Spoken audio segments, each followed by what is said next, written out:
Hey there, welcome to a special Christmas Eve episode of Total Ramblings, and thank you very much for joining me. Well, we're all set here at the bunker for Christmas with one major omission, and that is Liz.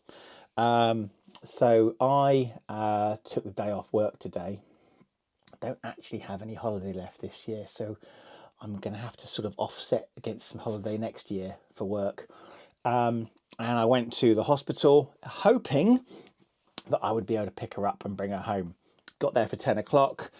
And this is where the frustration comes in. So yesterday, the hospital staff were saying that Liz, could potentially be able to be taken to her mum's for dinner on Christmas Day tomorrow, and then go back to the hospital without an escort, so no medical staff. Then that story was gradually changing, and it was when I got there today, it was like, no, she needs to go with a nurse because she's still officially under the care of the hospital. Okay, I get that, fair enough. But then, of course, we have the question about, well, are we going to have transport? It's Christmas Day. They'll have to go in my car. Will they be covered, etc., etc.? And then during various visits from nursing staff and what have you, it became, well, we might not actually be able to spare the staff. We need to check the staffing levels, etc., etc. Until eventually it became a no. We don't have this. We don't have the staff. So basically, I feel like we were a little bit led up the garden path, to be honest with you. If it was going to be a no, they should have just told us no at the outset and not kind of led us on like that. So that's quite upsetting. Liz has been very upset today that she's not going to be home here for Christmas Day, and she's not going to be at her mum's for Christmas dinner. She sits in a chair and her SATs just go up and down for no apparent reason. We can't work out why. We can't work out what's going on. It's very concerning. Her SATs crashed to 74 last night and she had to have oxygen, and they kind of vary typically between 83 and up to sort of 90. She can do breathing exercises, of course, but it basically seems that these antibiotics aren't doing the job. So in all honesty, she's probably safer at the hospital. We don't have to faff around. I would have had to have taken the kids to her mum's, gone to get Liz, brought Liz back with the nurse, had dinner with the nurse there, taken Liz, the nurse, and Anthony back to the hospital, and then brought Anthony back home. Like 5 separate trips or something like that. So, yeah, a bit impractical, really. I would have done it, but yeah, not really practical. Anyway, I've spent basically the whole day with Liz, and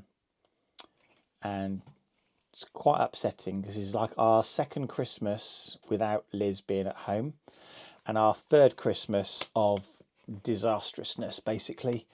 So 2024 continues to kick us in the teeth. In other news, I watched a bit of Doctor Who, the colorised version of the War Games today at the hospital, on Liz's telly there, and I kind of fell asleep. Yeah, it looked okay. I will watch the whole thing at some point, but we did watch the Doctor Who proms, and that was really good. I did like that. Anyway, Alice and Anthony are both upstairs. We've just watched 2 episodes of the Mr. Beast games, which is surprisingly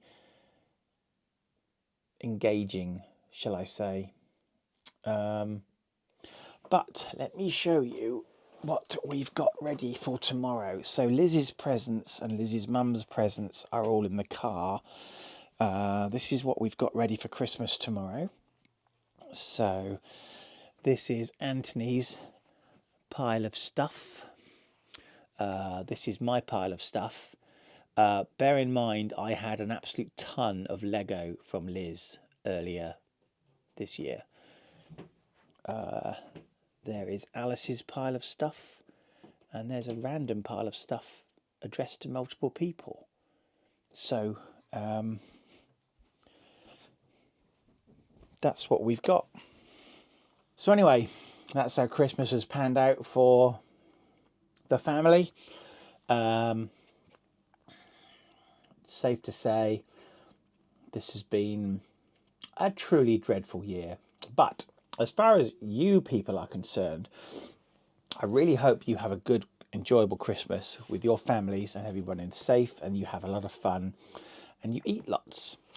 I'm going to finish off with a dad joke. Procrastination is a dish best served eventually.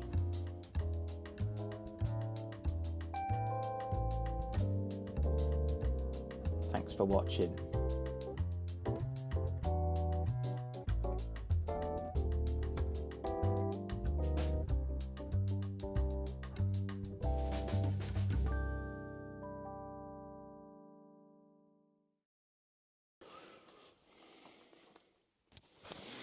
Bye.